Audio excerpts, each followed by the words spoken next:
Well, thank you for your kind invitation and to actually present some highlights of the recent work, which is basically a bit of a peek in the program trying to connect string theory to particle physics.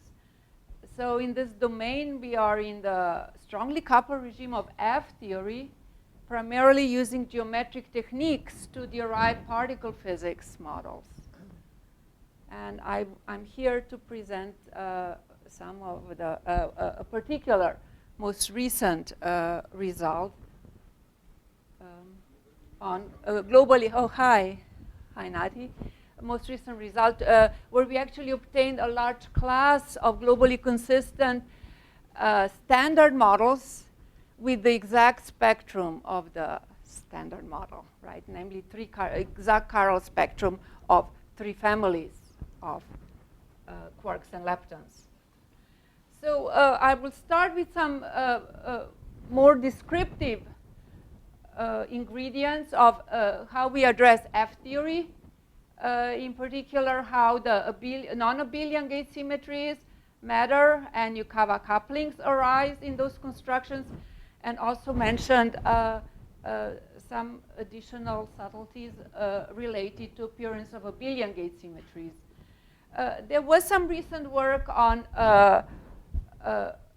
sharpening the ideas of properties of abelian gate theories in the F-theory context, in particular in the presence of non-abelian gate symmetries, because the appearance of abelian gate symmetries here is very specific, that turned out to impose further.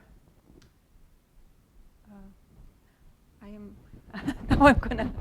Okay, I think it's dying on me. That's why.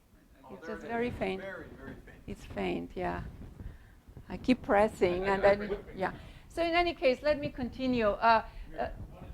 Yes, that's the old-fashioned thing. Good, most reliable. So. You fixed it?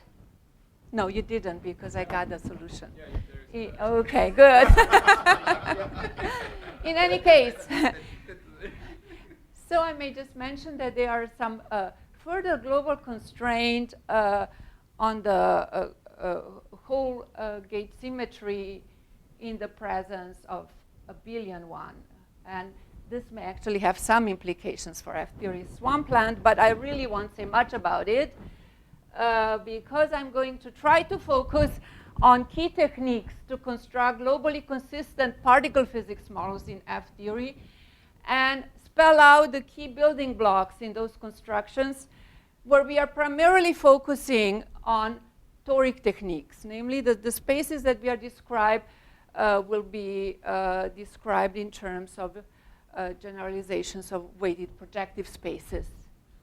And then I'll highlight as application of these techniques to first example of globally consistent standard family, globally consistent 3-family standard models. To obtain these models turned out to be relatively simple. From my previous experiences in constructing globally consistent 3-family standard-like models in the type 2b, type 2a heterotic limits often is quite hard. They're often exotics, chiral exotics. Things are typically not working so well. So it was kind of surprising that insisting on just 3 chiral families of quarks and leptons and standard model gauge group, we were able to get consistent constructions in this F-theory limit. Yes, yes. So when you say you get the standard model gauge group, you also get the xenos? Yes. Now, how many Higgs particles I have and Higgs xenos that go with it is more refined data in these constructions because they arise from vector pairs. But yes, the only thing I can do is with n=1 supersymmetry. Okay, so all these models in that sense are n=1 supersymmetric. So you have the MSSM plus some number of pixels. Yes, vector pairs. Yeah. So, but no chiral exotics. Sorry. The number of Higgses will sometimes be 0. Yes, it could be, which will, I will point out, yeah, some things we discussed. So let me continue, right? And then that led us actually to guess that there must be many more models with exact chiral spectrum of the standard model. And yeah, surprisingly enough, we discovered the whole landscape of them, where we generalized the analysis of these compactifications to general toric basis. So I'll highlight the outcome in this case, okay? So I do want to warn you what I'm here, may not be the detailed phenomenology, but is the key building blocks, the prerequisites of having consistent global compactification that has these key features, right, that standard models has. One more general question. Yes. Maybe No, fine. Are you going to be in a situation where you have, on top of whatever you find, you can plausibly argue there's 10 to the 120 or so other vacua lying around? Are you going to be able to, if you imagine breaking supersymmetry, are you going to be able to tune the cosmological constant? Yes, this vacua would be distinguished when I will start talking about supersymmetry breaking and or moduli stabilization. So I'm in the context of getting only the charge discrete spectrum that arises from these compactifications. Okay? Yes?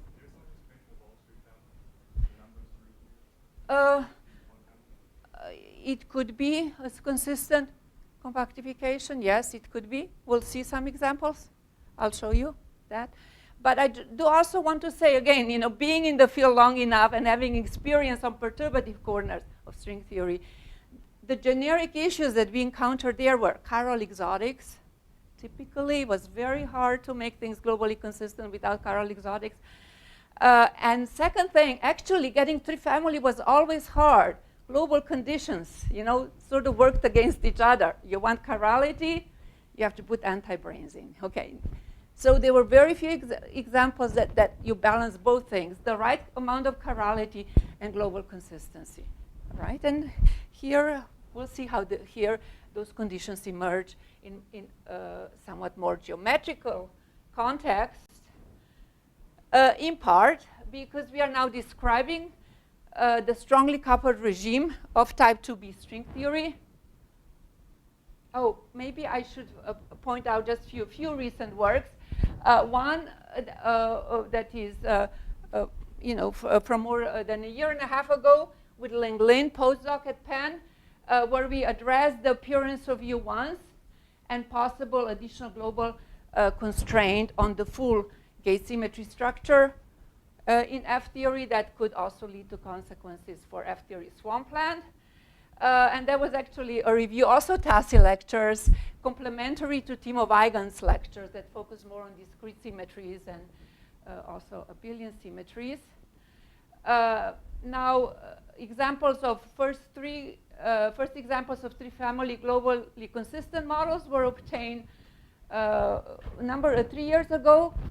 But then we had a hard time also. We wanted to construct also models that would have direct Z2 parity, discrete symmetry, which is another geometrically technical aspect, but we succeeded in that. So that there's a manifest Z2 parity in the three-family globally consistent standard model. Okay? And the recent work, why I believe I'm here, is the work when we actually generalize these constructions to the whole landscape dealing with three-family standard models. And so what I'm going to highlight really, I will do that because that sort of is a precursor to this analysis. Okay. So let's go. Now let's turn to F-theory. Really, from geometric perspective, describing it as a compactification of strongly coupled type 2b string theory, namely a regime where D3 branes back react, and we want to encode in this regime the whole geometric property of this back-reacted compactification. So in this limit, we have back-reacted base on which we compactify original type 2 B string theory. but now it's back-reacted. It's not Calabi-Yau anymore. And we want to trace precisely the strength of the string coupling as function of the location of the base. Now, type 2b theory is expected to have manifest SL2Z symmetry, and we can parameterize the string coupling together with the Ramon-Ramon field as a modular parameter of a torus.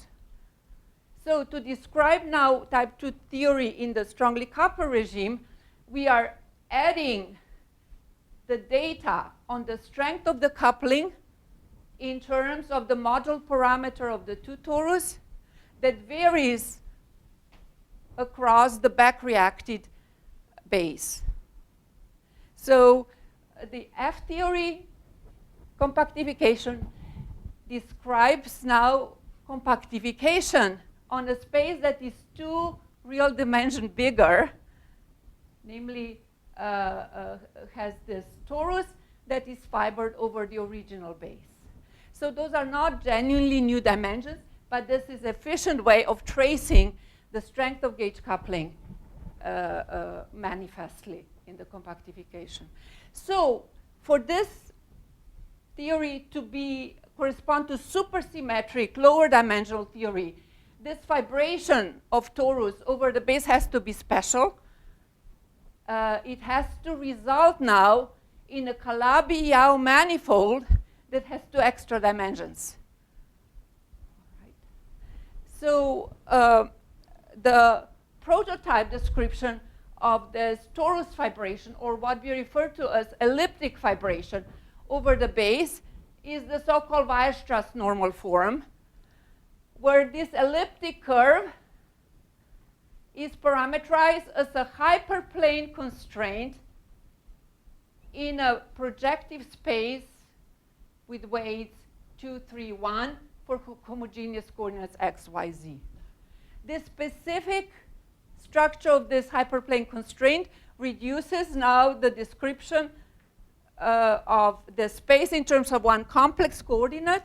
It actually corresponds to one-dimensional complex Calabi-Yau fold, one-fold, which is elliptic curve description. And there is explicit map that one can do from the modular parameter values to the parameters describing this particular elliptic curve. Now, the whole compactification is now vibration of this elliptic curve over the base. So the coefficients, complex coefficients f and g, now become sections, and they are sections of particular line bundle on the base, the so-called anti-canonical bundles of certain degrees. And of course, also coordinates x, y, z become sections of specific line bundles of B. These conditions arise because we have to insist that the whole compactification is Calabi-Yau manifold in 2 real dimension larger. So more specifically, what we are interested is in F-theory compactified down to 4 dimensions. Now I'm going to call this 8-dimensional Calabi-Yau space Calabi-Yau fourfold. The back-reacted base is a specific 6-dimensional space. Now in complex coordinates is 3 complex coordinate Kähler space with some additional conditions that should be satisfied to complete this whole vibration, elliptic vibration into Calabi-Yau fourfold. So those are general geometric aspects. Now we want to understand where do charge degrees of freedom come from this compactification. Okay? Again, we are taking this picture of back-reacted type 2b theory. Okay? And in the description of this elliptic vibration over the base, there are loci in codimension 1. Now, all dimensions are complex. This is 3-dimensional base. This is 1-dimensional elliptic curve.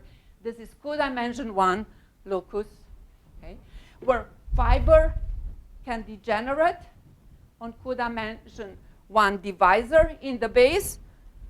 And this would typically signify that something singular happens to the elliptic vibration. It can become singular, namely the elliptic, the modular parameter could correspond to the value of the string coupling that goes to infinity at particular locus in codimension 1. And that would signify the appearance in the old picture of these 7 branes, charge degrees of freedom. But now we are really in general fully non-perturbative regime. We are not just describing the standard electrically charged branes. They are really non-perturbative PQ 7 branes that generically are associated with the blow-up of the string coupling. So gauge degrees of freedom in 4 dimensions are expected to arise due to appearance of codimension 1 singularity along those loci in the divisor. The type of singularity that those loci have could be identified after blow-up procedures in the fiber, where we could associate then the corresponding nature of the singularities classified under ADE singularities to appearance of non-abelian gauge symmetry in 4 dimensions.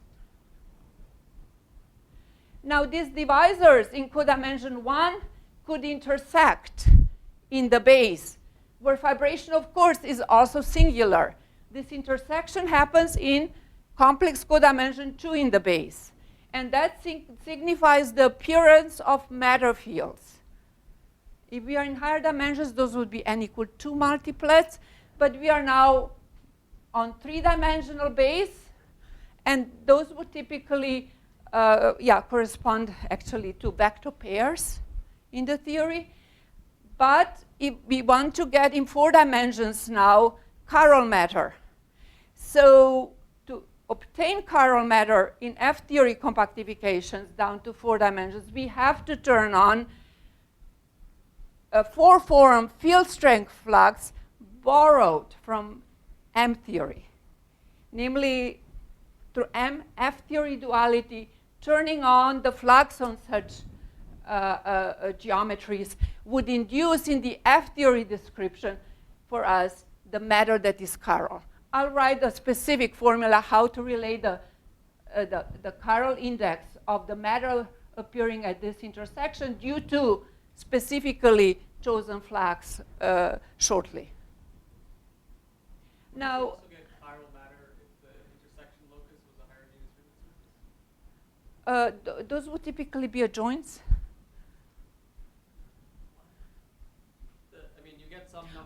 Oh, you mean this Yeah. those could be meta curves that are of arbitrary genus. But won't you get chiral matter just from the fact that it's a curve of general genus? Why do you need the flux? You need the flux because otherwise you rock out there. The chirality comes from an index, which comes from the flux, regardless of the genus. Yeah, that could be. There's indeed. Oh, now triple intersection of codimension 1 divisors would correspond to codimension 3 singular. That's a point, and that would signify the appearance of Yukawa couplings. So those are just basic, picturesque description of where we how we associate the appearance of chiral degrees of freedom, non-abelian gauge symmetry, matter, and also their couplings. Okay? What we really, how we actually determine what kind of non-abelian matter appears along this divisor is by studying the resolution of the singularity and how severe it is. So the severity of the singularity is specified by the order of vanishing of this section F that depends on base coordinates, and G, and also the corresponding discriminant, and it has been actually classified by Kodara. Once we have resolved such a resolution with specific degrees of singularity in the fiber, there is a particular example of, you would call that A5? To get Fiber SU5, is- it's usually called A4. So 5 is A5. A4, but what I call the resolved fiber is I5, okay? And so that would be a resolution of this singularity would produce for us like a pearl necklace, okay, of P1s, all in complex dimensions, along with the one that supports the affine one as well. And so in this classification of the type of singularities that we have, the resolution provides for us the geometrical structure that is in one-to-one correspondence with the corresponding Dynkin diagram. So that sort of indicates that this resolution would tell us something about the type of gauge bosons we get in 4 dimensions. So the way we argue about the appearance of gauge bosons in 4 dimensions is by borrowing things from M-theory again, and Kaluza-Klein expanding C3 gauge potential in terms of 1,1 forums on this Calabi-Yau space, together with the corresponding gauge boson in 4 dimensions. And what one can identify is that these harmonic forums that support corresponding gauge bosons are in one-to-one correspondence with the blown up P1s. And so one can identify in this context basically Cartan gauge bosons in 4 dimensions through this procedure. And then to actually get the full corresponding non-abelian set of gauge bosons, we have to include also M2 branes wrapping this blown up P1s in specific ways, and they would, after shrinking that, they would indeed correspond to generating non-abelian gauge bosons associated with the corresponding non-abelian gauge symmetry. Now, this is sort of the general story about the appearance of non-abelian gauge symmetries associated with this, what we call vertical divisors in the base, and the corresponding Kodara classification. Now, here I would like to argue that origin of pure abelian gauge symmetries is somewhat different in F-theory, and it has connection to appearance of rational points on elliptic curves, or correspondingly rational sections on these elliptic fibrations that we are dealing with. So rational points on elliptic curve that already has a 0 point, okay, is a solution in particular field K of the Weierstrass forum that forms also the rational points forum, also the group under the addition that is basically inherited from the lattice additions on the torus. And actually it turns out that this corresponds to the so-called Mordell-Weil group of rational points on elliptic curve. So what I want to argue is that if I have, in addition to the 0 point, which Weierstrass forum always has, also additional rational point that I now promote to rational section, that for me would now support an additional gauge boson in the compactify F theory. So this additional rational points in addition to 0 section will now induce in fibration the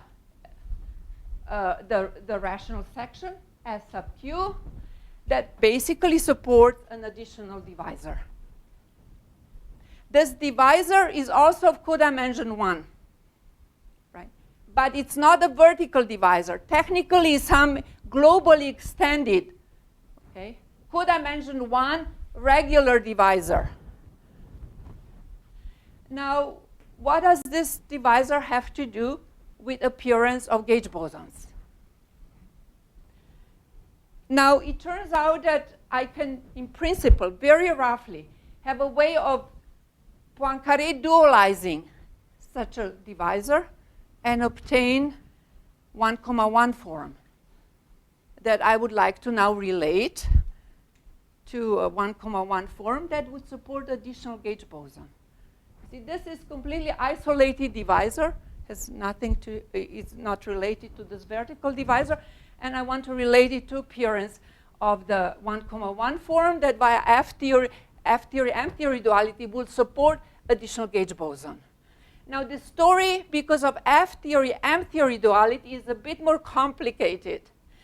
The divisor that would be associated with the appearance of U1 gauge field in F-theory is a bit more complicated once we translate this language to M-theory language. So namely, what happens is that it's actually a divisor associated with the section that is orthogonal to the zero section divisor and also orthogonal to this Cartan divisors that we were dealing with in the horizontal non-abelian cases and some other parts. Okay. Should we think of this as some D7 brane that wraps this, or is there an object wrapping this, or what is the picture? Yeah, you see, it's actually, could I maybe, because we discussed that extensively today before lunch, the divisor that supports U1 in F-theory, okay, it's not this divisor, but it's some combination of these divisors. Because you see, this is basically a natural way of getting diagonal kinetic energy associated with the corresponding 1,1 forms of this divisor. Namely, if I dualize this combination of divisors, I obtain 1,1 form that supports a gauge field that has a normalized kinetic energy. Namely, it doesn't have mixing with the exceptional divisors or of non-abelian gauge symmetries. Normally, we have an additional gauge symmetries because we have an extra brane. Yeah, go ahead. F3 has got a tooth form here, the B field, which has an extra index, which is an internal index of F3. And this mode she's talking about is a fluxetime mode of the B field. It's not associated to brain, it's not associated to singularity. And that makes some things she'll tell you later. But it's an additional mode, if I understood correctly, it's an additional mode that is present for particular values of the model. Particular, No. no.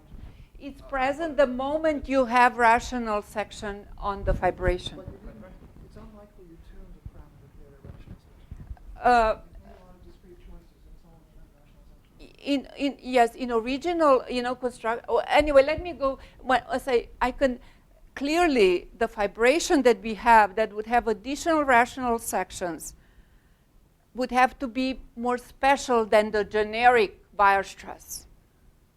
But you don't have charged matter such that you could Higgs this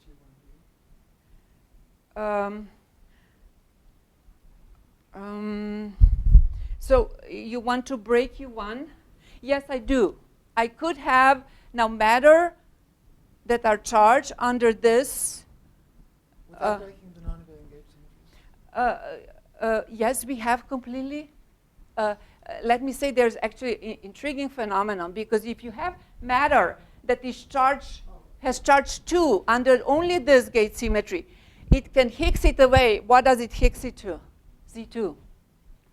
And geometrically, you see this phenomenon happening, that this section that supports basically this U1 becomes bisection. After the charge field, say we charge 2, got the web. Yeah. No, I realized I was wrong, because in the standard model there are electrons, right-handed electrons, Right. which only couple to U1. So in a supersymmetric context, you could Higgs it. You could always take it like Yeah. Yeah. The way we see this process happening is that we can deform, this vibration that has a section, right? And go to a range through a transition when the section becomes bisection. You know, so and you The see that. formation involves some singularity, because normally the charge matter under this C field are some branes, right? Symmetric branes. Charge matter is associated with codimension 2 singularity, actually, even for this divisor. Okay, so yeah. you have additional singularity. Yeah, because then it's codimension 2, right? Then you would have like self-intersections or something like that. Or thinking of intersecting this guy with a vertical divisor, you would have codimension 2 singularity appearing. So that would be, say, charge matter that would be charged under SU3, but would also have charge under this U1. And that's, in this description, that would still be viewed as appearance of singularity in codimension 2. Are these two divisors, BQ and B, the same homology class? No, that's the whole thing. This divisor is associated with the 0 section, which is always there. This 0 section in M theory produces U1 Kaluza-Klein field that disappears in F theory as you go back. And now this divisor has to be sort of orthogonal, you see, to this Kaluza-Klein field in M theory, so that in F theory produces completely diagonal U1. Yeah, field. So Maybe you one can thing see it that's better. always true, the correction is important. It's the inverse of the connection to the C1 always has to be the correction.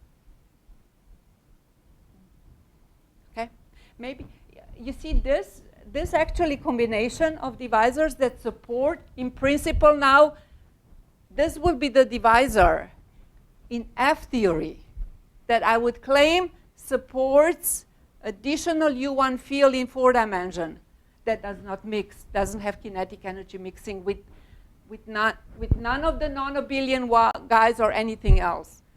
And this actually is mathematical statement. That's something what's called Shioda map. And Shioda constructed those divisors because he wanted to make them orthogonal. He wanted to construct the basis of divisors, right? That would be orthogonal both to the, the base 0 section divisor, but also all the vertical divisors as well. And that led them to this construction that miraculously relates the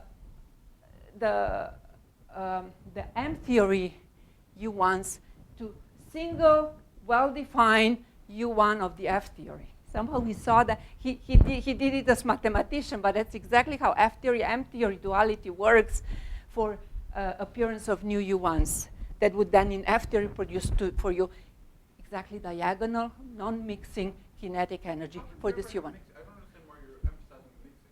It couldn't ever have mixed with something non-abelian. Yeah, no, you can't, but maybe in M theory you could. You see, you would have there's an extra U1 associated with M theory, and They can mix it easily. Sure, but yeah. But anyway, I didn't explain too well to add either the things. are you getting yeah. hypercharge from here or no? Yes, precisely. But it's not this guy. It's some difference of these guys and some perpendicular stuff to the rest. So it's really divisor, that is not that big. That is sort of like similar to vertical divisors in size. Okay? But this effect is global.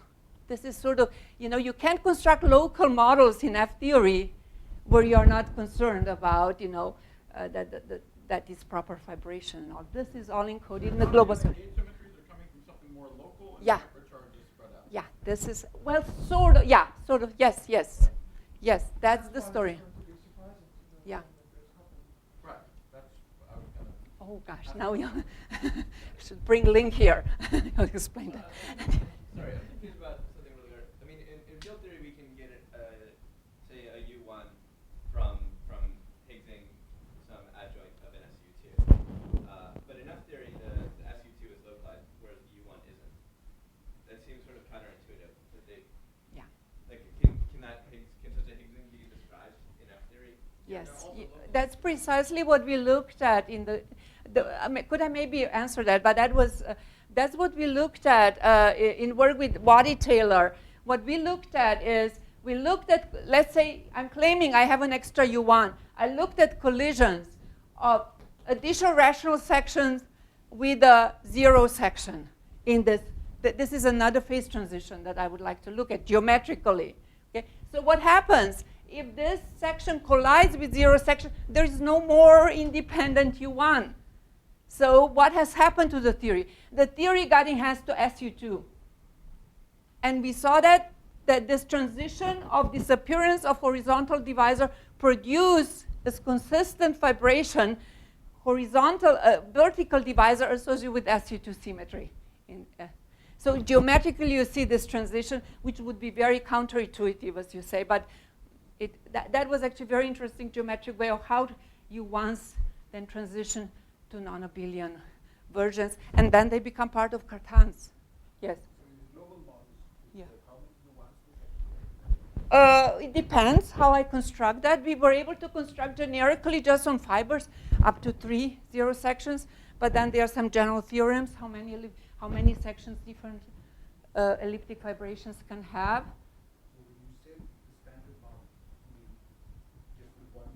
Just one U1.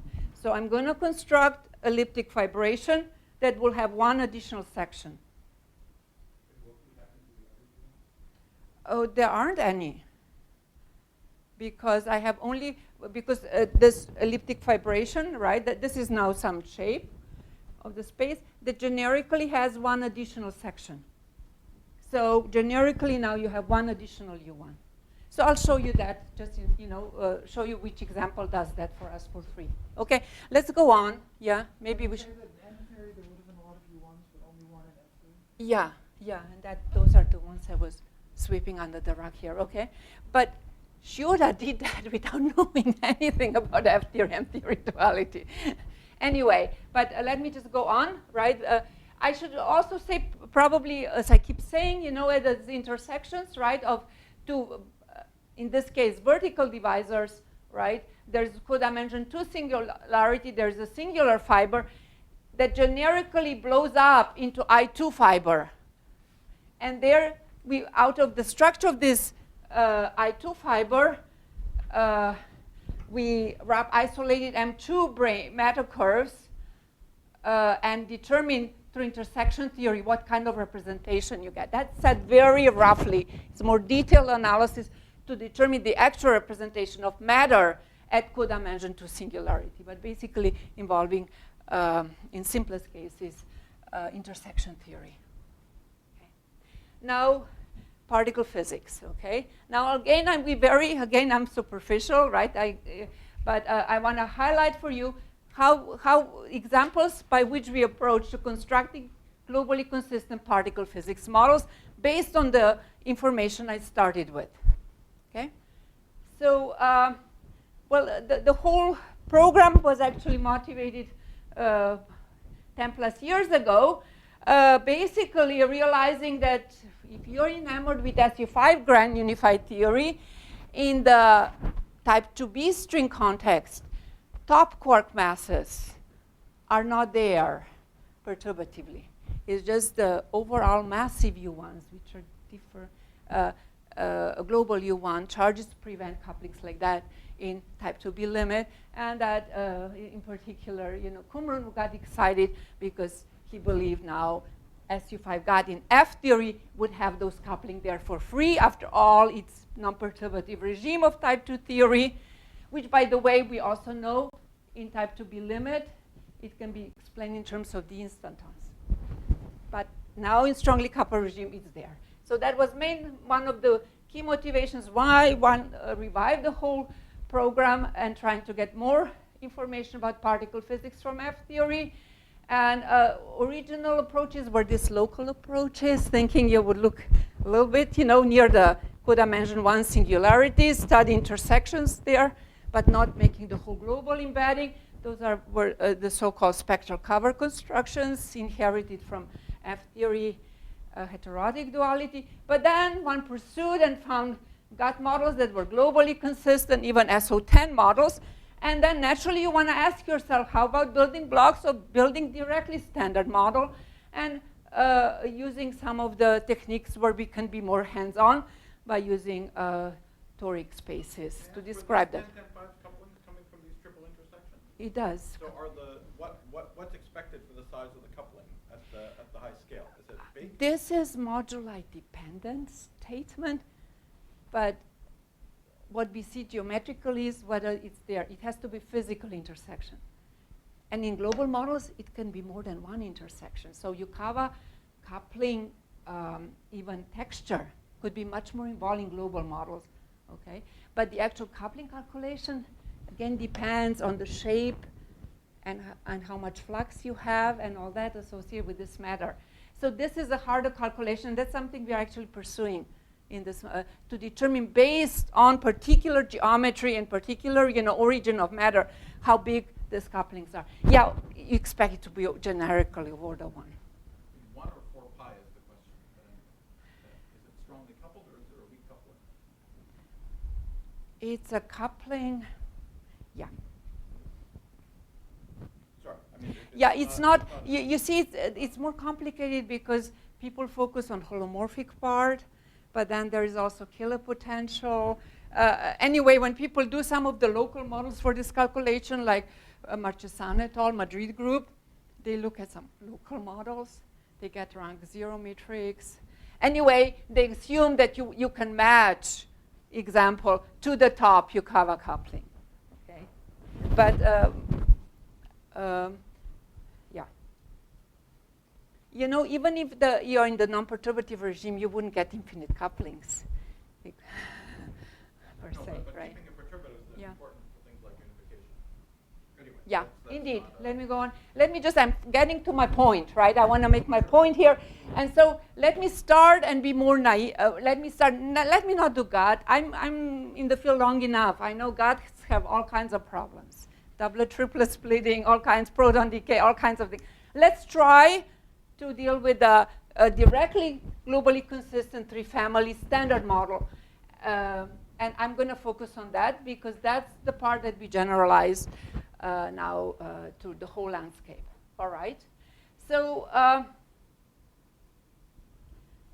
so let me spell out toric techniques that we are using to construct.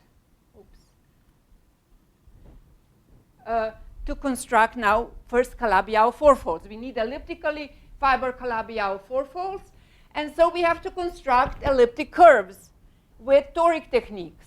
And the way one could approach this is for very specific type of elliptic curve that we are going to write as a Calabi-Yau one-fold, which is a specific hypersurface constraint in particular weighted projective space. Okay, so such weighted projective spaces are parameterized in terms of what one refers to as reflective polytopes. So those are 2D reflexive polytopes, and there are actually only 16 of them for which we can use toric techniques.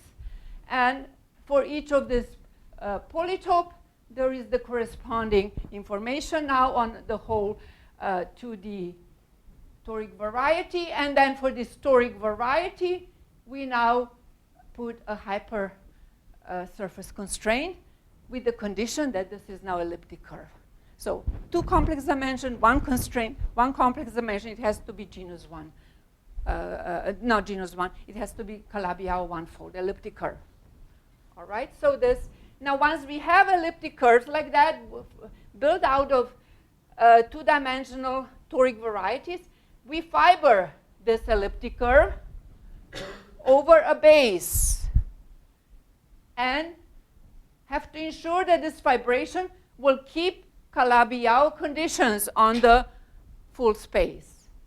So in this fibration, what happens now is both coefficients that sit in this hypersurface constraint are lifted to sections of specific line bundles of the base, because we have to ensure that the whole thing has first Stern class 0.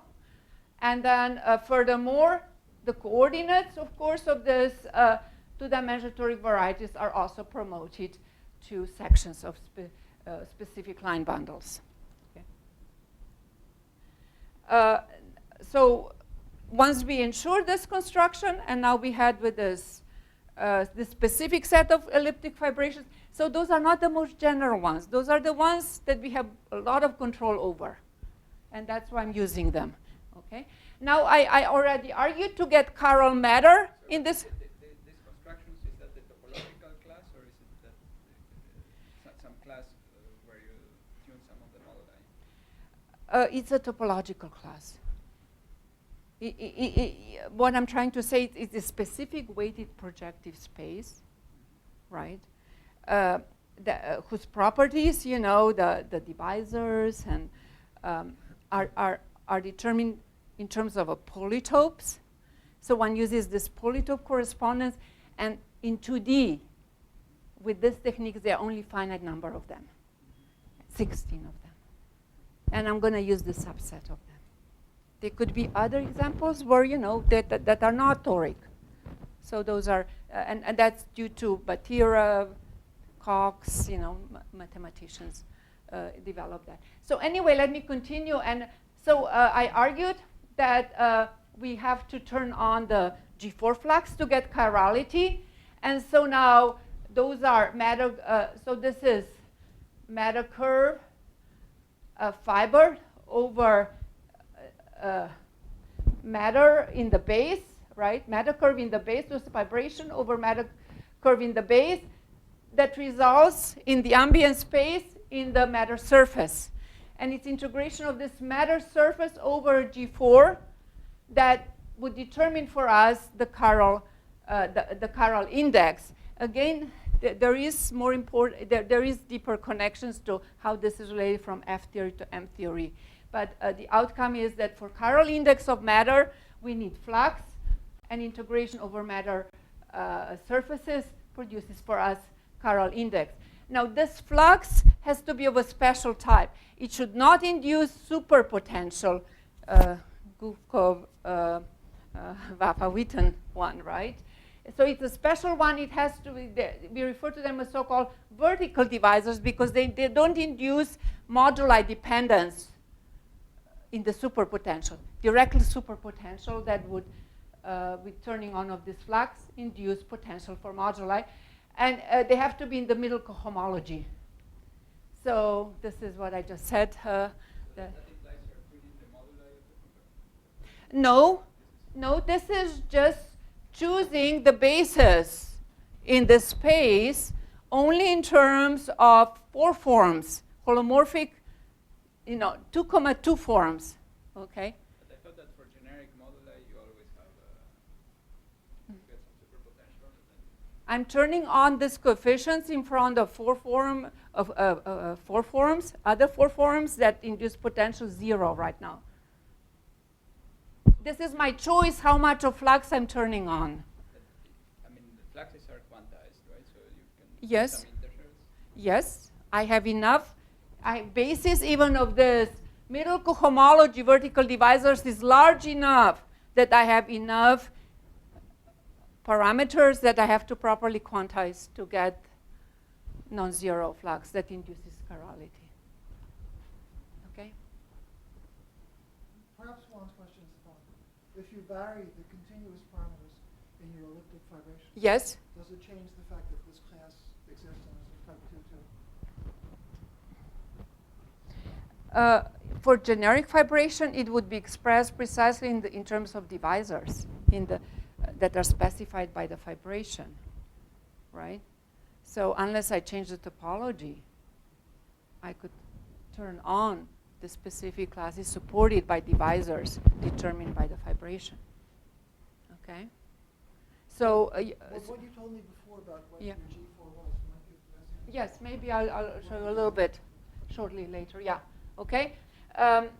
Yeah. Anyway, both of those things could be done systematically, and then we have turned on flux, even though this vertical flux induces tadpole. So this is actually, yeah, it's connected to Gauss's law, namely inducing extra flow of associated with sourcing, possible D3 branes in this picture, okay? And then through this connection, also the whole tadpole cancellation condition involves also color Euler number of the corresponding fourfold. Yeah. The chiral index plus the class, is this a cohomology class or symmetry class? Or You mean this index? Yeah. Yeah, I'm formulating it in this forum, so I haven't thought about it in that way. Yeah, it is a number, right? It's an integer. It's integer. Number of chiral modes. Yeah, it will be, it's integer valued. It has to be integer valued. This is also related to important question of integer valued fluxes, condition on integer valued fluxes too. It has to all come consistently. The outcome is that this is an integer value at the end. Okay? But maybe, yeah, I'm not answering it.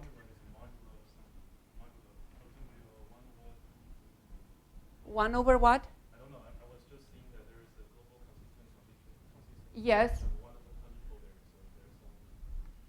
Is that a C class or is it modulo some modulo? This is complete. Yeah, this is determined by the geometry of the Calabi-Yau fourfold, right?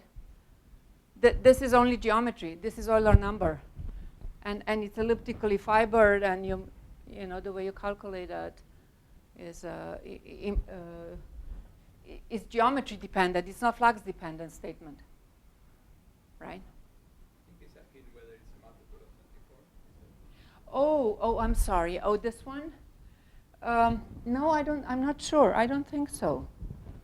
Not necessarily. Divisible or polytope, but your Yeah. condition at the bottom has 1/2 and Yeah. As I think Gukov and I showed, Yeah. it was shown in one of the papers.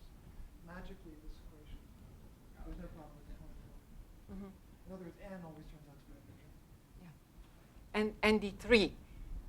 This And and D3 also this turns one out to is be- always integer and yeah. It's not always positive, but it's always integer. Right, indeed. And of course, ensuring necessary conditions for this property did produce for us, in principle, yeah, which you saw on general grounds, should be an integer. In any way, this is the non-trivial consistency condition, right? And this is the chirality condition. So let me take particular example, okay? Let me take particular polytope, which is P2 with 4 non-generic blow-ups. Is the so-called F11 polytope in this classification. Okay, and I'm going to now put hyperplane constraint into this two-dimensional polytope, and that is a condition that this elliptic curve has to satisfy. It has to be 0. Oops. So in any case, what we see is S1, as you know, these S's are now complex valued, and UVW and E1, E2, E3, and E4 are homogeneous coordinates that have specific scaling conditions. They have scaling conditions so that the whole space, together with the hyperplane constraint, is elliptic curve. So this is specific example, right? Because I'm relying on toric elliptic curves, and now I want to construct consistent elliptic fibration. Now I have to promote both the coordinates and the coefficients in the hyperplane constraint into sections of specific line bundles that depend on the base. And so what we see is those are actually conditions that ensure that this, in principle, is now Calabi-Yau fourfold. So the whole fibration that tells us what sections of what line bundles these coefficients are and the coordinates are is basically determined completely. It has this anti-canonical bundle sitting here, but it has also only 2 extra additional divisors. Divisors associated with the class S9 and the class S7. Everything else depends on it. So if we specify the class in which S9 and S7 sit, our Calabi-Yau is constructed. Okay? So depending on what we choose for S7 and S8, we would get models that correspond to the Calabi-Yau fourfold of that type. Okay? Now, what one observes is co-dimension 1 singularities in this construction depend really on the observing what happens to the coefficients of the fiber. So at the locus when S3 is 0, this fiber degenerates and produces codimension 1 singularity that has I2 fiber and SU2 gate symmetry. So this is now generic. Whenever S3 is 0, that's where SU2 appears. And wherever S9 is 0, SU3 appears. And we actually can identify precisely with the classes of fiber coordinates, the divisors that support now the corresponding Cartan generators of these two non-abelian factors. So this is fibration, Anati, that hiddenly has SU2 and SU3 there. It's there generically. We also find now that in this fibration we have two rational sections. This is the first section, and this is the second section that is associated with the values of the homogeneous coordinates. And we choose, first one has to be there anyway, and the second one I'm going to associate now with this extra U1. Okay?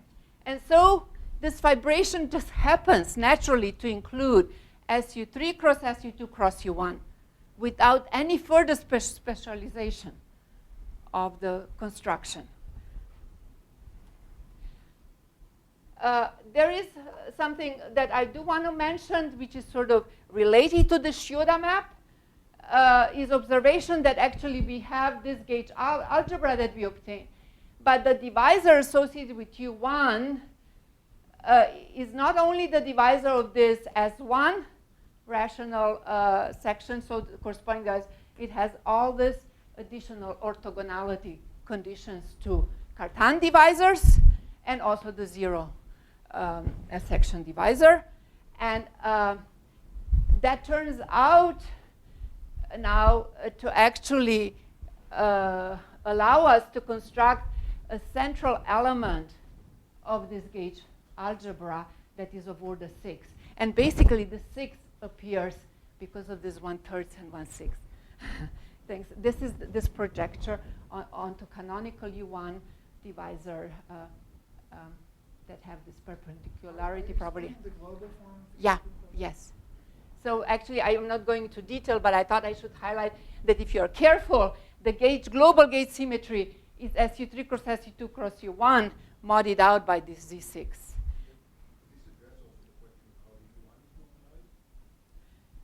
Yes, it is, yeah, indeed is with the choice then, yes. It is with the canonical choice of U1. You're saying you can always rescale U1 by an extra, right? No, that's exactly right. Sorry? I'm asking exactly. Yeah. The SU2 and the SU3 have not does not have, sorry, does have normalization or doesn't? well, yeah. Is a normalization. So I'm asking. Yeah. What determines it? Okay. I think we have to have some co-prime valued U1s. We can choose. Okay. I'm not answering it well. Could I maybe just mention that the calculation of the couplings with this specific global normalization there produces this is 3 and 2, okay? And now this stuff is not arbitrary anymore, okay? It's completely fixed for this U1, and it's manifestly realizing this global symmetry that we argued we argued on these properties of this particular Shioda divisor, okay? And then similarly, we get these guys. So, in some way, in principle, if there is a complete singlet, right? It's chosen to have, no, what am I saying? This is the right-handed electron, right? In any way, this is uniquely fixed, really, these factors that appear relative once you have this non-abelian representations appearing. Namely, it's consistent. We all know that actually this choice has a global symmetry, right? That the standard model has this global symmetry. And yet geometry somehow, one argues, geometry, this U1, the way I defined this canonical U1, had a fixed value, and the whole symmetry was now globally defined like this. So it's sort of cute, you know, that actually global information comes from that. Yeah. You could also analyze massive. Yes, yes. What are the charges that you find using the massive spectrum? That's very hard to do in Ftheory. Because, Well, it's going to be the same ones. sorry? But it's going to be the same ones. They have to be compatible with that. They have to be, but how well, am I going to determine now massive Well, their mass? You could find a lot of them. Now you ask you for the mass. You only want to do the quantum numbers. Okay. So you can get a lot of them by Kluge-Klein expansion of your matter fields. Oh, you mean, yeah, the way we, all right, sort of. Okay, all right. So it has to be compatible. Even with the C6 portion of the atom, I assume you can rescale the X and find massive particles which have fine charges. It's still compatible with what we know in nature. But what my charge is fixed. You see, once I have it fixed here, I cannot rescale charges for higher massive fields anymore. I have unique way of fixing what my U1 is. I can't arbitrarily rescale their values because I have a way to determine their charges based on this specific normalization method space. I think what's happening is, although I'm not, Yeah. I think the 1/2 and 1/3 in your formula mean that the charge of the smallest U1 charge that has no SU2, SU3 quantum numbers is 6 times as big as the smallest U1 charge of any kind. Mm-hmm. And that's what the global formula. We call that guy measure stick. Okay, we need a measure stick, but then everything else is under. I'm sorry. Once you're helping me, I'm sharper on that too. Yeah, this is basically a measure stick, and everything else is then fixed. Okay, and Z6 appears automatically then. Now, how about fluxes? Okay. Now I need fluxes for chirality. And I have to satisfy tadpole conditions. And now, in the old days, we were simple. We say, let's take the simplest base we can. So let's just take the P3. Okay, P3 is very simple base. So we dealt more from the features of the base, and say, yes, my vibration is completely specified just by the class of F7 and S9 divisor, and I'm going to make that as a multiple of hyperplane divisor in P3. That just is a particular example. And now you see, when this is a multiple of hyperplane divisor, now you have to check that all sections are really sections, that all these sections, I mean, all the coefficients are sections of regular line bundles. And not all line bundles would be regular if we change these numbers to big. So what happens is that only for the values of this integer from 1 to 7, and for the other integer from here to even negative, all line bundles are well defined, and corresponding section of this line bundles that specify vibration are well defined. So we have only finite number of Calabi-Yau constructions in this case. When we choose this particular, that's the only, for P3, it's very little you can do in terms of choices of divisors, okay? And yet, we now, for each of this case, we put the flux, we constructed the flux, and then this flux determined number of families, but also had to satisfy the tadpoles with positive integer value of n3 branes. And what happens is, in this case, once you do these calculations with the flux that gives us number of families, like this, and the number of D3 branes, and satisfies conditions. So this is now in this particular case of base being just P3, those are all the Calabi-Yau spaces that we can construct. And I have globally consistent conditions with, say, 27, 12, 21, 24 families, and the corresponding number of positive D3 branes. But what is neat is that for particular value of this integer 6 and this one 5, we get a 3-family case. Is D3 brane still spacetime? No. Yeah, they are points in internal space. So They there's source. U46 group also? They could be there. Yeah, there is a dynamics of D3 branes that I'm not addressing, right? But that could be. It is there, though. There's no Yes, it question. is. Yeah, there's no question. There is. It is there. So what I have here is 3 families in 40 U1, or maybe some non-perturbative, non-abelian D3 dynamics that will generate gauge dynamics associated with those 46 D3 branes. Okay? Are these 46 D3 branes coupled to this standard model? No, they are not, because I haven't stabilized moduli yet.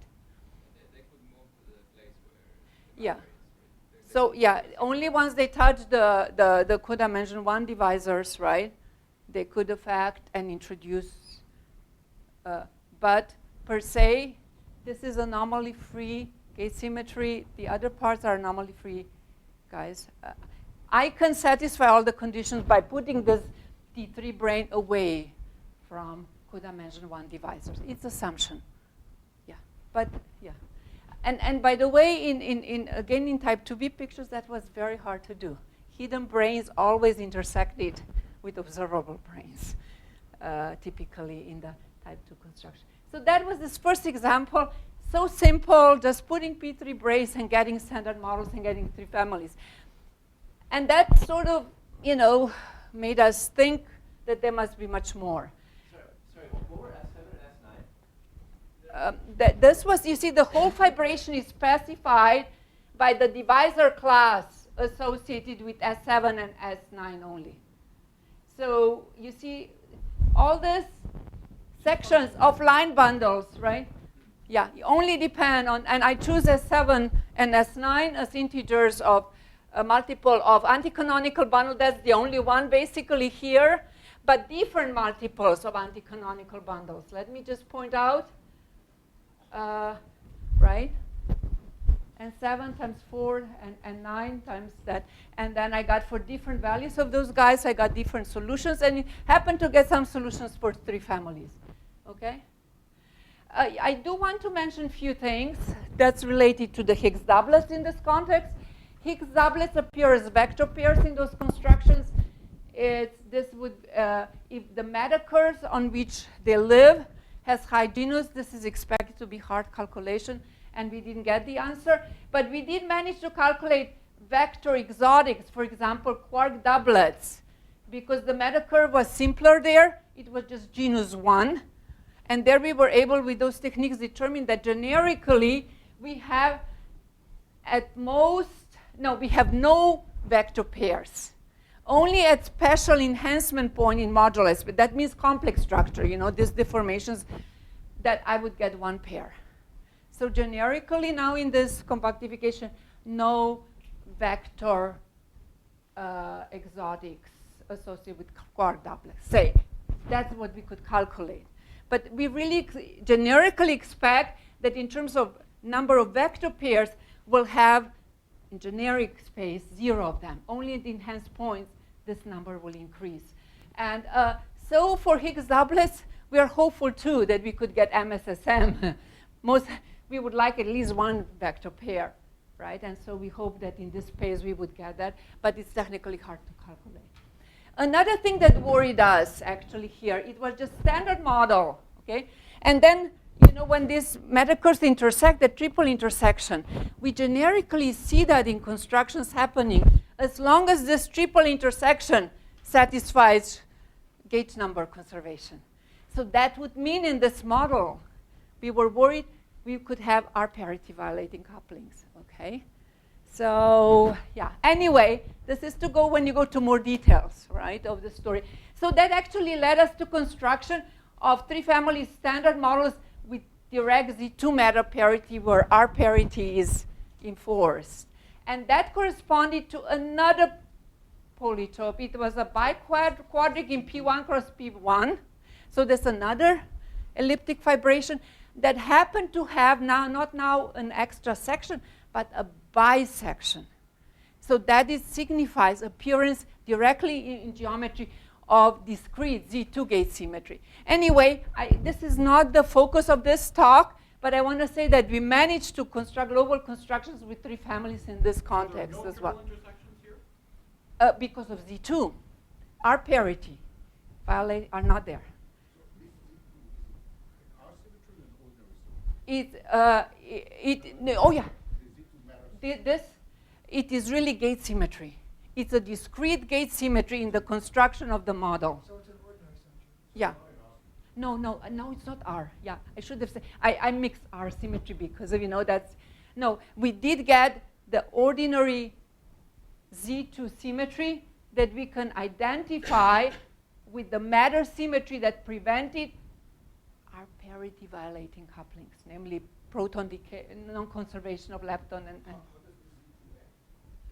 yeah, you see, this is something I don't have here, but it acts, so you see, all the matter field is charged under that, right? And we got the assignments to the matter field, like left-handed leptons, one, let's say, charge plus, Just flipping all the matter field?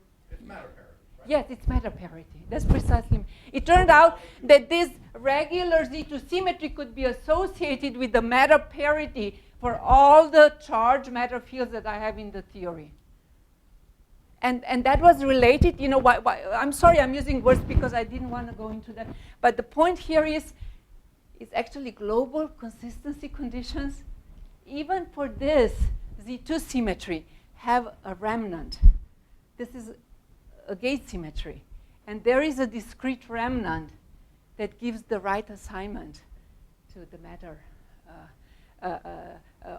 of the Z2 associated with the matter parity. Where are the Higgses going to live here again? Yeah, they would. Yeah, well, there I believe they split. I don't know. You see, I'm very rusty. Yeah, yeah. But this is. I'm sorry, I could have given a separate talk on that, but I really want to continue on that stuff. You see, now 2 years passed, right? We did this stuff in between, okay? And then was this feeling, there must be a better way of scanning the space. We didn't work hard to get something that looked like standard model. So we decided, again, indeed, to take, I won't tell you about parts that didn't work. We tried to look at other fibrations, specializing coefficients, which are not generic polytopes, right? But then couldn't find right counting, and with Toric technique. So let me show you what worked, okay? So now we want to study the landscape of standard models with full-fledged Toric analysis also of the basis. Okay, not just P3, the whole basis. And so I'm going to take my original fibration. Okay, I'm going to take the same original fibration. It's not DP, it's PF11, right? Which I argued already has generically this gate symmetry in the structure. And I'm going to now scan over bases, 3-dimensional bases, associated again with generalized weighted projective spaces in 3 complex dimensions. And they are again parameterized in terms of 3-dimensional reflexive polytopes. Okay. Now, that would be one example how P3 would be parameterized data associated with P3, P2. Now this is 3D space. So now the structure is more complicated when we want to extract more detailed data about those spaces. So each polytope can have many different bases. And this is associated how we do the so-called fine star regular triangulation of a polytope. Namely, data here, so that would be information on the corresponding homogeneous coordinates. This would tell us something about divisors. But now, this is 3D polytope. This is 3D dimensional space, so there's more information. And now for each polytope, we can use again these techniques by triangulating, connecting it to the center. So geometrically, what this would tell us would give us information how these divisors intersect, what are intersections of these different divisors. And each of the different intersections of the divisors would correspond to different bases. And there are many ways of doing it. The bigger this lattice polytope, this is simple one you have here. You don't have much choice, neither you have here, but you increase this. You put blow-ups and things like that. More complicated polytopes, there are around 4,000 something of them, okay? And the bigger the lattice, this integer space lattice that specifies homogeneous coordinates, okay, the more triangulations you have, the more different bases you can get.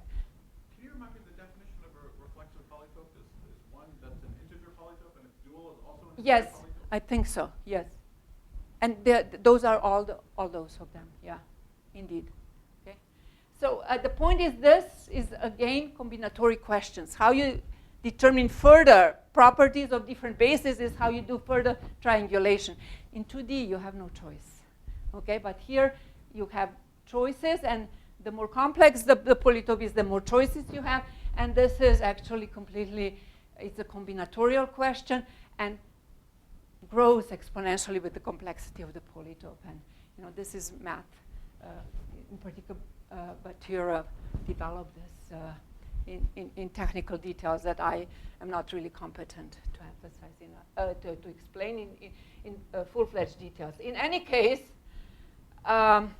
let me say what we did. So we took all possible polytopes, and now we make special choice. Remember, for P3, I had no choice. I had only this. Now here, I'm going to go. I have more weighted projections, and I'm going to choose this. I'm going to choose that the two key divisor classes that specify the whole fibration to be associated with anti-canonical bundle, anti-canonical divisor. Okay? And this anti-canonical divisor is completely specified by polytope. This fine triangulation of bases gives you different bases, but they all have the same anti-canonical divisor class. And as I kept emphasizing, once you look at the divisors associated with the SU3, this is this divisor class, and for SU2 is this divisor class. And if you go back and you see what is S3 divisor class, it's also K. So this very specific choice and say, I'm going to choose these divisors to be equal to K, automatically gives us now the size of those divisors to be of the same volume. And as a consequence, the strength of the SU2 and SU3 gauge coupling is the same with this condition. Okay?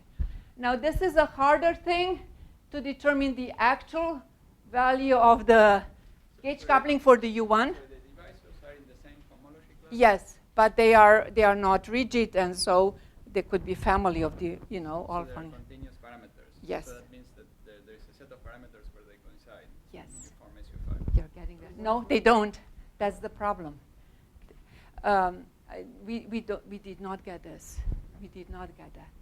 You did not get what? No, with this vibration, we were not able to do that, to get SU5. SU5 enhancement. No, we don't have SU5 enhancement.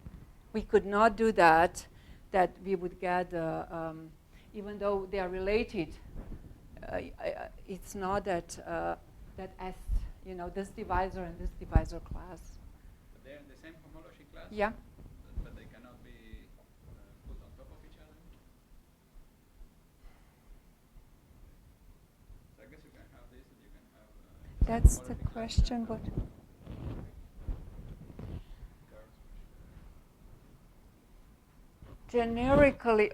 Generically, that's not the case, okay? Generically, that's not the case. What was not the case? That they are on top of each other, right? But Because more you have often a they family become of, on top of each other. yeah. Why can't you just choose them to be the same section? Well, I think choosing them to be different. Well, but if we choose them to be the same, then we get SU5. No, we don't get SU5. We can't get SU5. Well, what happens? No, when we put, if we try to do something like that, we don't seem to get SU5. That was the SU5 enhancement. Yeah. What do you choose? You don't choose these divisors. You choose a bunch of sections that came out. Yeah, I'll And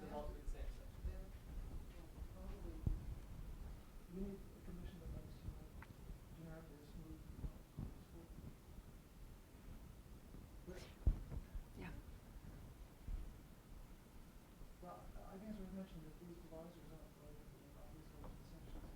You construct these full forms, and then you look at the singularities.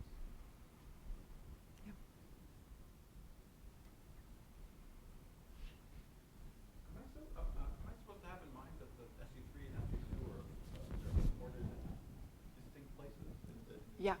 Then how do we end up having things that are charged that are both that aren't very massive? They intersect. Because of intersections, yeah, and everything intersects.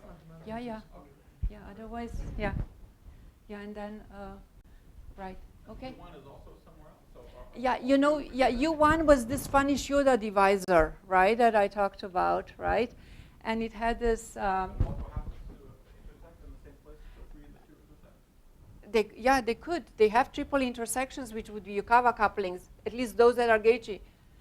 When the two divisors, including Shioda divisor, when they intersect, you have Kuda mention 2. That's the location of the matter. About the Yukawa coupling. Yeah, Yukawa, you also, How do you end up having things that have hypercharge and SU3 and SU2? The U1 is hypercharge is spread out. spread, Okay, yeah, so yeah, it's not- that's the it doesn't- good thing, it's yeah.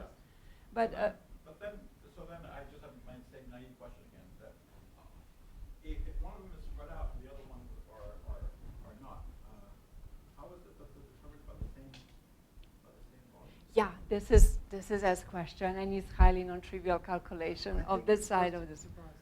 Yeah. The way, let me just say somehow, if you, very naively, okay, but there is something in the story of. I should finish in a second, but I want to say the Shioda divisor, okay, has this Cartan divisors in it. And these Cartan divisors determine the size of SU3 and SU2, right? They were already in this, and now you see these 3s and 2s are related to getting 5, 6. Because if those are all fixed, the size is fixed. I'm saying very naive words, but if the sizes of those divisors are fixed by the size of anti-canonical, right, divisor, then calculation of the corresponding volume of the divisor now, the way it's projected to the base, is multiple. It's expected to be multiple of those divisors.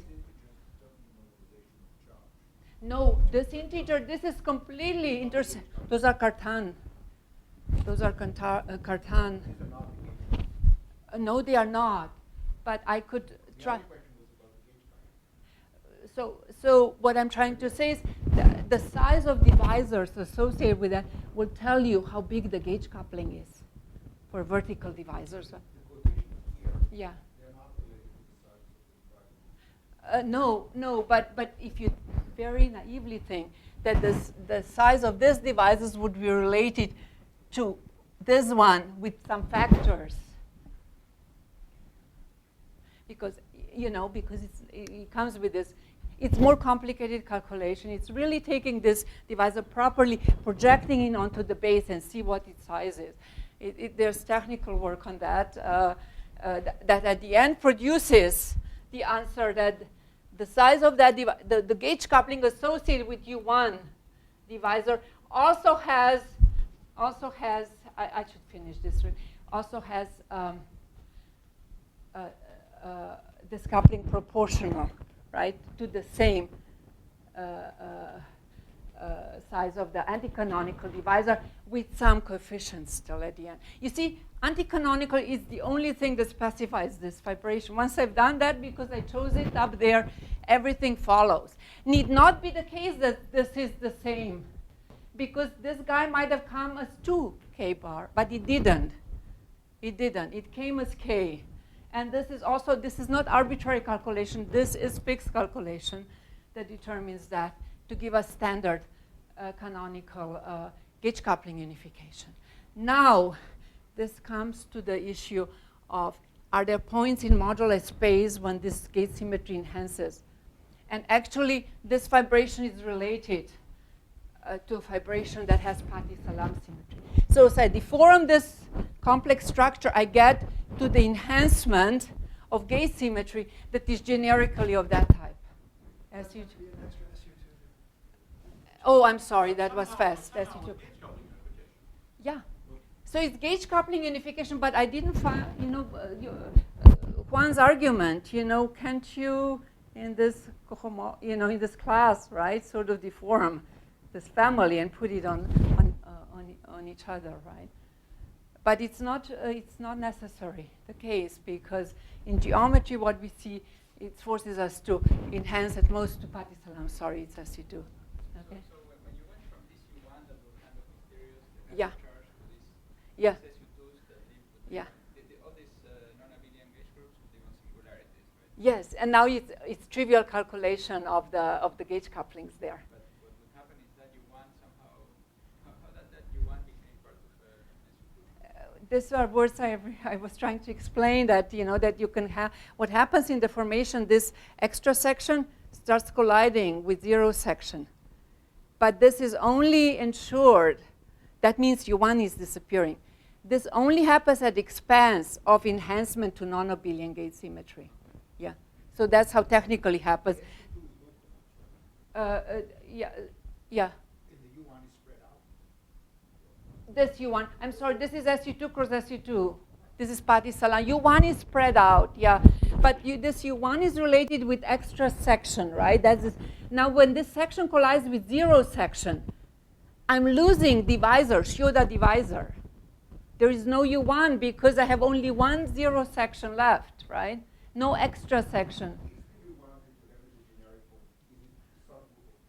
Yes, precisely. Yeah, this is the. Yeah, only in the limit. This is what I was trying to explain. That as this U1 starts sitting on top of zero section, it becomes vertical divisor of non-abelian gauge symmetry. You see that? Exactly. Yeah, that's. And it turns out that indeed with these choices, right, that this thing indeed has gauge coupling unification.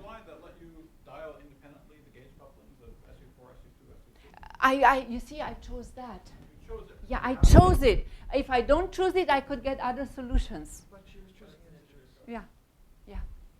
So it's an integer choice, which means the gauge couplings are all strong. Is there a modulus? Is there a continuous modulus that controls this, or is it really a discrete choice? It depends on the killer modulus of the base. Divisor will tell you at the end it would be related. The size of the base divisor will tell you how big the gauge coupling is. So they're small if the volume Yeah, is large. if the volume is, yeah. So you're choosing an integer large number? Yeah, integer, which you could think of as one. Yeah, you're choosing, the killer moduli would tell you how big the gauge coupling is, it's the whole overall shape. But the ratios are fixed, okay? Yeah, I said, this volume depends how you choose the killer moduli, okay? You can choose other integers and get other integer ratios for each coupling. You mean that? If I choose some, this depends, yeah. It's possible. It's bigger. You see, the other example I took was A times K, and for P3 it was allowed. Anyway, I'm taking time. Let me just go and finish, because this is sort of. Anyway, so this happens to be, have neat features. Now we can satisfy also tadpoles and tree family. And I wanted to point out, that this vertical tadpole, vertical fluxes, you see, are completely specified by the divisor classes. Then you dualize it to 1-1 forum, and those are cup product of 1-1 forums, which is the middle cohomology of the, right? And so this part is completely sort of fixed to be vertical, but there is a coefficient here still, which is undetermined. Okay, and this coefficient should be quantized in proper way, so this stuff is integer valued in proper way. And this has to do with the U1. This is Shioda divisor, and anyway. So this is how we construct this vertical flux. I don't know if that explains a little bit better what's wrong with doing with the specific choice only, and still have non-trivial things, and we can satisfy chirality, tadpoles, and G2 integrality. And it turns out, you see, that since my divisors are all determined, are all related to this anti-canonical divisor families, right? For example, the three family condition.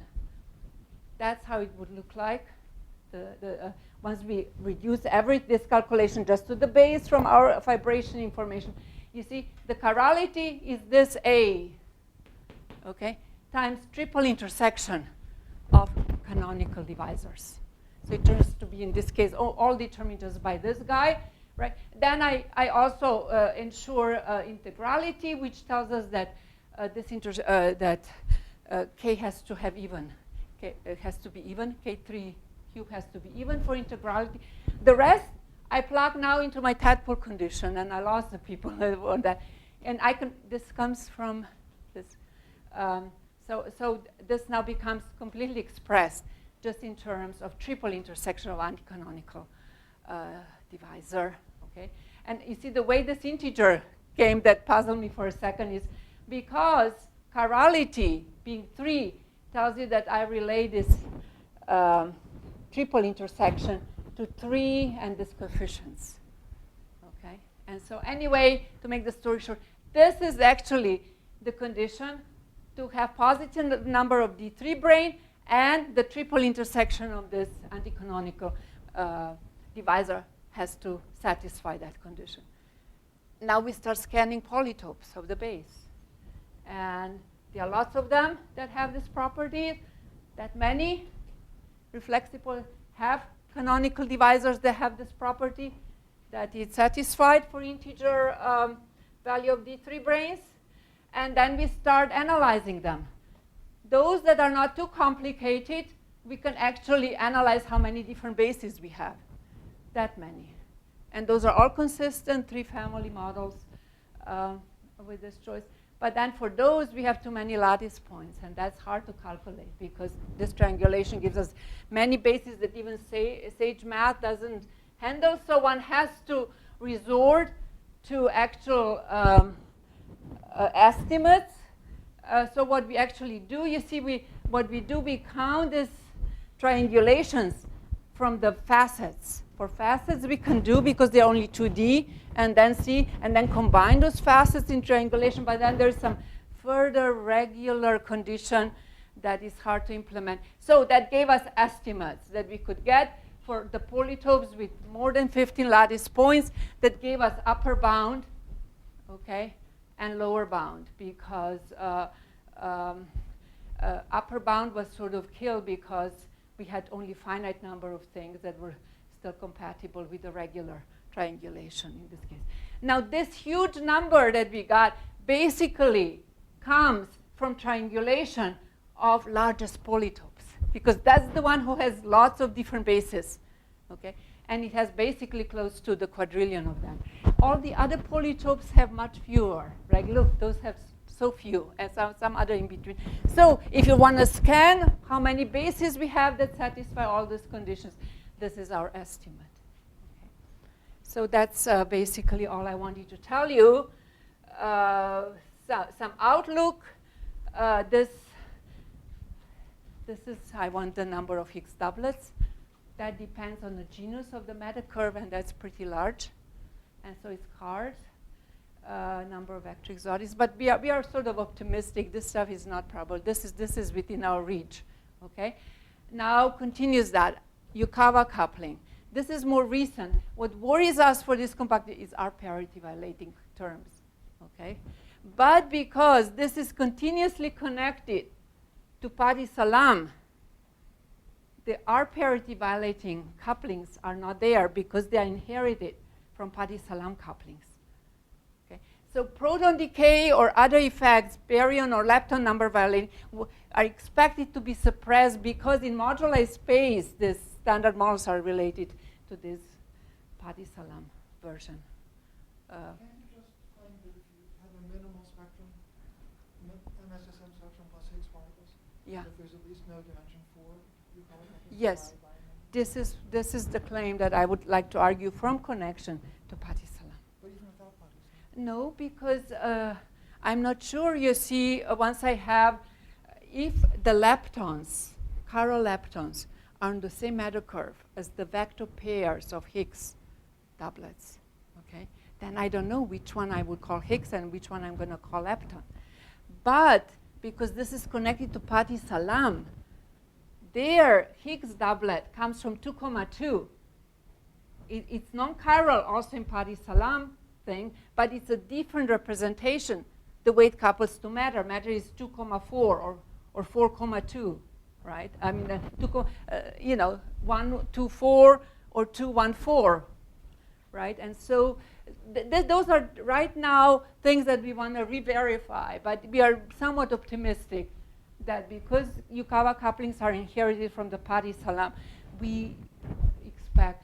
Matter symmetry that you had, is that part of the gauge symmetry of the Patti salam? No, that was another model. That was not. We don't see direct continuous connection to it. That would be related to the model that has U1 hypercharged cross U1 B minus L. Anyway, this Z2, yeah. But you know, this toric data allow us to explore all that. I just show you some very straightforward thing that has natural gauge coupling unification, and look what we got, right? How as far as chiral spectrum goes, right, and the gauge symmetry goes, it's a huge domain of consistent examples.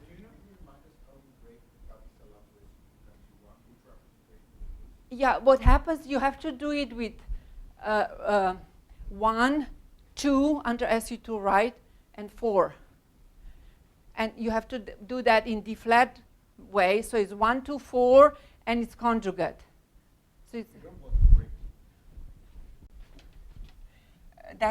so it's the one that was actually analyzed earlier too, yeah. You want to do it in D-flat version. So this is SU2 right, and this is SU4, and that's U1. Okay. So those guys, in the right direction, with the right choice of web, would break it down to U1 Y cross SU3. Yeah, I'm sorry, I'm horrible. Yeah, with this. Yeah, sorry, apologies. Right, and yeah. Now I'm right. Correct, right? No, I'm not correct. This is left. This is left. This is right. This is SU4. Right. Now I'm right. Okay. So you also need these Higgs fields. They are there. Those are vector pairs. Yeah, they are vector pairs. But you see geometrically how that happens too. Because you see, this is what we call brain recombination, right? But now you see geometrically, as you change complex structure, how you get from SU4 to this generic U1. And you have the corresponding Higgsing of the matter fields that do the job. So there's really neat interplay of geometry and field theory here. Is there a reason why the vector-like things that come down for your Higgs doublets are Higgs doublets, not triplets, or other funny vector-like matter? How do you know this? But you have to also calculate the triplets and other. Yes, I do. But those are vector exotics, okay? And you know, generic stories generally in modules, they will be massive at special points, right? And one example that we managed to calculate was for the doublet, quark doublet vector pairs. When the meta curve in this early example had genus 1, so we could calculate, we get at most 1 vector pair. Generically, no vector pair, at least for that. So expectation is that generically you won't have this stuff, but you know, for Higgs doublets we do want them, right? So we would have to go to more specialized moduli space, okay? Which of course brings me to really all those difficult issues, right? Which is moduli stabilization, right? Which would mean introducing those fluxes that are not vertical, and yeah, D3 branes, gauge dynamics, supersymmetry breaking there. So there's potential, but those are really qualitative words that I'm using here, right? What I tried to show you is some things we can do quantitative. It's charge degrees of freedom, discrete data coming from geometry. And fluxes are geometrized. Outcome is everything became expressed in terms of intersection of divisors on the base, including the basis of fluxes that gave us these geometric conditions. Okay, thank you. And thanks for your patience. This was a 1 hour, 15-minute talk. 45-minute talk, not 15.